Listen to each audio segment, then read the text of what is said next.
one under place where everyone's truth 13:30. meets the internet. That's true. I found a lot of really reliable resources from the internet, which I mean that's actually true. What's the classic joke? There's no lies and there's no restrictions. So yeah.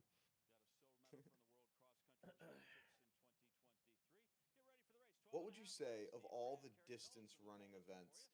If you had to power rank your favorite distance running events, uh, let's say with the current field of athletes, what would they be as of right now? And that's a good question. As we get started here, we'll see what the pace is looking like over the opening four. But no surprise, and Gedich is in the lead, but it is quickly evolving as a tactical affair. So, we'll stay tuned for the next 14, 15, maybe even 16 minutes. We'll see what happens. But yeah, so I guess for distance, we'll consider 1,500 meters and up a distance race, even though 15 is middle distance for the most part. I mean, the 15 is extremely exciting. That's just the classic middle distance event that brings out a lot of eyes. There's a lot of great names right now. There's your Jakob, your Cole Hawker, Yard, Nagoose, Josh Kerr. There's a lot of people competing. And on the women's side, you've got the GOAT right now in Faith Kipyegon. So it's kind of hard to beat the 1,500 right now, but I definitely have a soft spot in my heart for the 5,000 and 10,000. Those were the events that I ran a lot of, and I'm a huge Bekele fan. I feel like a lot of people probably know this. Kenenisa Bekele, to be exact. And he was one of my first real, I guess, running icon idols that I looked up to when I was younger. And GOAT finish in the 2008 Olympics in Beijing, very memorable for me. What's your favorite distance event, chat? I'm curious. Anything above 1,500, and we can go ultra marathon. We can follow up. So, little update. We do have what we thought might happen. Taye is tucking in, and I do believe this is Ngedich taking the lead. So she's going to go for broke here. This could be an early pull away, and this is a risky tactic for distance running. You can separate from the field, but if you're running alone, you're completely isolated. You're wasting, potentially wasting extra energy, and you're kind of throwing caution to the wind. And I do think Ngedich has that endurance to last. Taye's got a superior 5,000 PR, but yeah, this is going to be interesting because she is going for it. So this is probably going to be, I mean, potentially faster than 15:30. Let's listen to the track sounds for a moment. We'll be right year back. of track. She's done brilliantly on the roads and now wants to kind of convert that to come back on the track and start producing similar times and similar performances. Well, this is important. The Grand Slam Tour was important to her. So, yeah, you step away from the roads, get back to the track. It's like a mini-series that they're going to do here. Then maybe rest up a little bit and get going again for the World Championship. So this is really setting her up for a really great track season, I think, with the Grand Slam track tour. But look at how hard she's pushing. We have Ejgayehu Salama, who's now in Boulder in Colorado in the States training. And her coach, Kelsey Quinn, said... So clearly Ngedich is going for that early victory, and she's going for that 100,000, and I respect the move. You got to respect a bold move like that. Yeah, I mean, I think trying to separate yourself early on, put the pressure on, it's a strategy that it's high risk, high reward because we've seen it a few times where people get out like insanely fast and then just get roped right back in, and they fall all the way to the back. But if you trust in your fitness and your training and where you're at right now, like go for it, and then push the pace and make everyone follow you. And we see an opening kilometer of 2:59, so we're under 15-minute pace.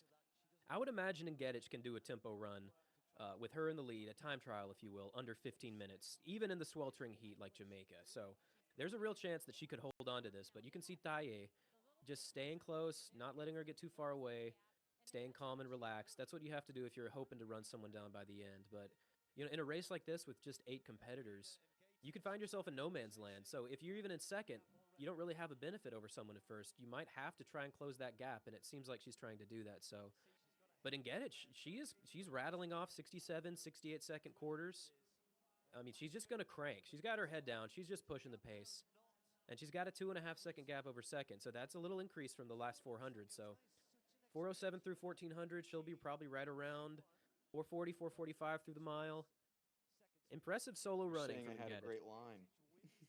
Yeah, yeah, exactly. Saying it a You good were actually line. right on that. The perfect 15. She might be on 14:59 and a half pace right now. That'd be incredible. That'd be Let's my get some biggest achievement in Ethiopian life. and Kenyan flags in the chat. I know we got them. And here we got another drone catch. I mean, shout out to these camera operators.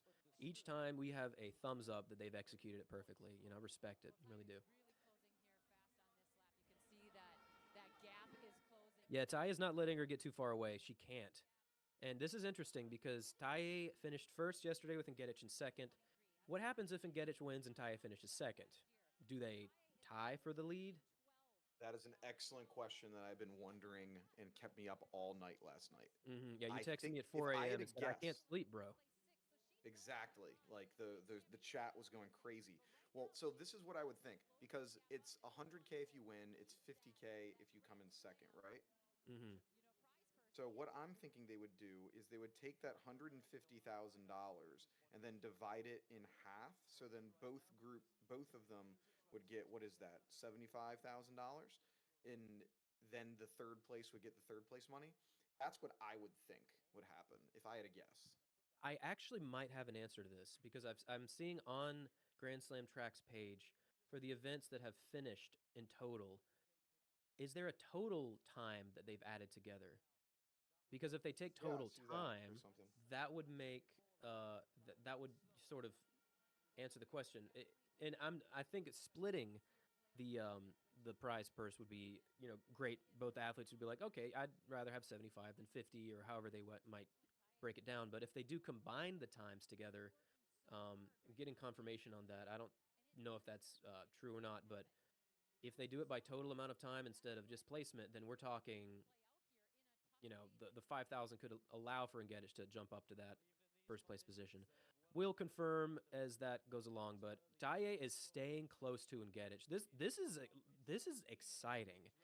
Taye is not letting her go, and Ngedish is not slowing down, and we're under 15. We're under 15-minute pace for 5,000 right now. I mean, what's the fastest 5,000 time ever run in Jamaica for the women? Because we definitely did not see it last night with the men as they ran 14. Was it 30? Granted, they closed in 51, which is pretty wild, but we're on a pretty competitive pace right now. So yeah, she's closed the gap by about 2 seconds through 2,400 meters. 1.86 seconds. She was over 3.5 seconds ahead. Now it's been shrunk down to about half. What an effort. So it seems like they're she might start to realize, oh, this pace might be, she's not gonna fold from this. I'm not gonna come back and reel her back in. So like, hey, let me speed things up a bit and apply the pressure. I'm sure she'll probably see. I guess there's no like jumbotron in Mm. Kingston where she might be able to see, her getting closer and closer. But those footsteps will start getting louder and louder, and the crowd will let her know that they're on their back, and it'll become an exciting race at the end of this. I'm sure. Yeah, we're getting some comments about how they actually do the scores. It's the dominant score distance to the mean time of the field. I'm not entirely sure what that means. All right, this 2K sounds like split. algebra too. I did not do too great in that class, so I'm just gonna act like I understand it and say It's a yes, that Pythagorean makes sense. theorem, bro. I mean, it's the basics of the triangles. But look at Taye staying right behind her. She's tucking in. Now that she's made contact more or less, she's got a big advantage. She's stalking her prey, as they say. She's Hmm. gathering some energy. She's letting Ngedich break the wind. That's exactly what you have to do if you want to catch someone pushing to the front like that. You need to take your time, not accelerate too fast. This What do you is think the feeling is? Sorry. go ahead. What I feeling? was What gonna say, feeling we got? if you're up front, so like you get out, like a rocket, you're winning this entire, leading by this entire thing, and then now you hear footsteps. Now you hear people right on your back. What is that feeling right now as being in front? Like, what do you think that's got to be like? Of, man, I separated myself, and I'm sure she's starting to feel that fatigue probably a little bit more than the person behind you, and she's the one that won, yesterday. So Yeah, the feeling what do is you think's going it's through her pretty head? awful. Pretty awful. It's just a bad feeling. Yeah, because her strategy clearly was push, break Taye early, and you can see she's trying to get Taye to take the lead, and she's out almost in lane two, but Taye is not taking the lead, which strategies at this point is to stay behind and kick at the end. Um, I can tell you firsthand, if you go for the lead and someone catches you, it's completely demoralizing. But sometimes you do make the effort to slow down intentionally so that you're not just completely broken with a full kilometer to go. It depends on how she's feeling, but again, that sweltering heat in Jamaica has got to be killer. But I believe she went through 3K in 8:55, 8:56, something like that. So she did slow down. There was a 3-minute, 5-second previous kilometer. So, and they're not, it doesn't look like they're holding on that pace. So we could see something right at 15 minutes. Colin, if they run a 14:59 and a half, I'm just going to consider you a distance genius. In fact, that lap right there was really slow. So that was like a 75-second lap. You know, they're clearly fatigued by the sun. They've got, is it 4 laps remaining, I believe. This is going to be a pretty difficult finish. I'm confident they're just trying to bide their energy, not crash. And I mean, I haven't seen anyone else even in the camera for the past 5 minutes. So they have massive leads, and looks like Getich is deciding, you know what? I'm going for it a little bit more. She's accelerating a little bit. Only the fastest, right, Colin? Only the fastest. Elite ball knowledge when it comes to my picks for distance running. So great to see that. But yeah, I mean, I can imagine it, it's become a 2-horse show right now, and I mean, this competition, I'm sure we'll see a pretty fast closing lap here, as they might try to slow things down for these next, what is it? There's probably 3 laps left. I think we got 3 laps left right here. Yeah. Yeah, 3 laps left. So I'm sure we might see, like, this is probably the beginning of the kick to see if she's, see who's got it. And it looks like a move is about to be made, potentially. Yeah, I mean, who knows how these tactics are going to unfold. And I want to point to the chat. These are the smartest athletes, or smartest track and field fans in the world. You got to think that, so Getich is Kenyan, Taye is Ethiopian.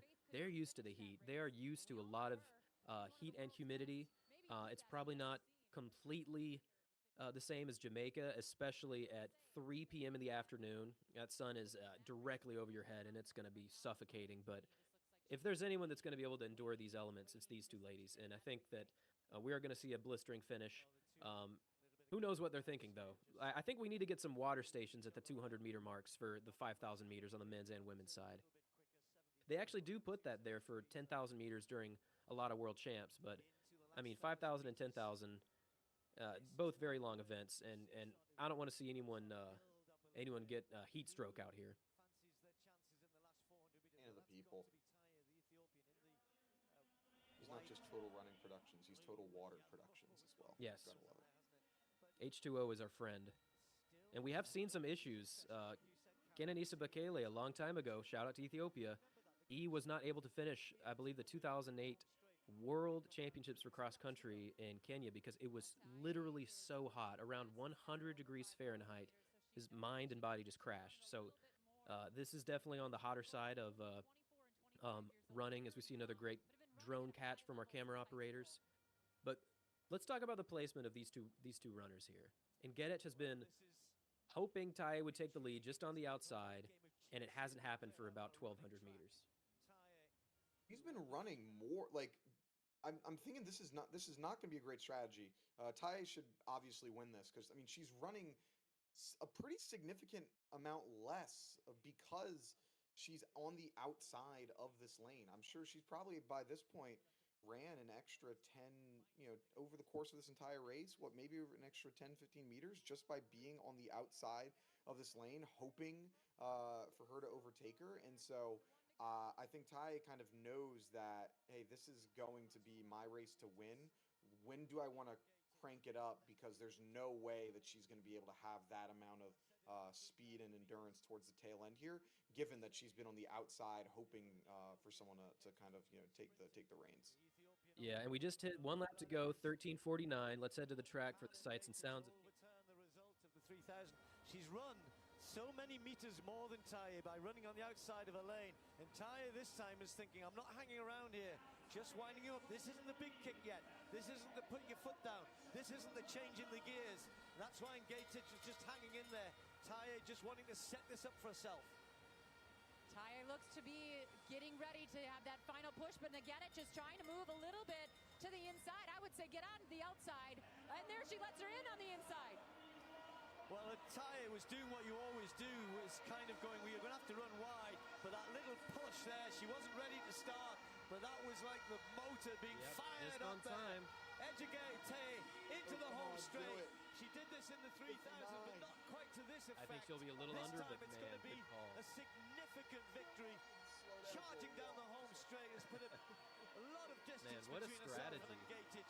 Taye is going to win both races in the long distance. She's the slam champion, and Gatic again has to settle for second place.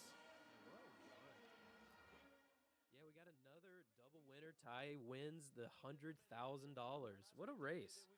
And Gedich pushed the pace early. Taye brought her back in and came through 14:54.88. And Gedich just outside of Colin's prediction, 14:59.8. I mean, you got to look at the weather and think, if it's not 27 degrees Celsius, 80 degrees Fahrenheit, these ladies could go 20, 30 seconds faster with a little bit more just comfort in the heat and weather. But regardless, what a fun 5,000 to watch. Yeah, I mean, it was a nail biter, that close race the entire time. Strong competition. It wasn't just a runaway. That's been the theme here with Grand Slam track. I mean, the fact that you're getting the best of the best in each event, you're not seeing very many blowouts, which makes for a compelling race, which makes for an exciting competition. Sure, we saw the women's 400-meter hurdles, which, I mean, that's just going to happen whenever you have Sidney McLaughlin running it. But other than that, it's been very close competitions for the most part, and makes for a compelling watch, and for more reason for a non-track athlete to get more interested in it. Of, hey, I don't care that the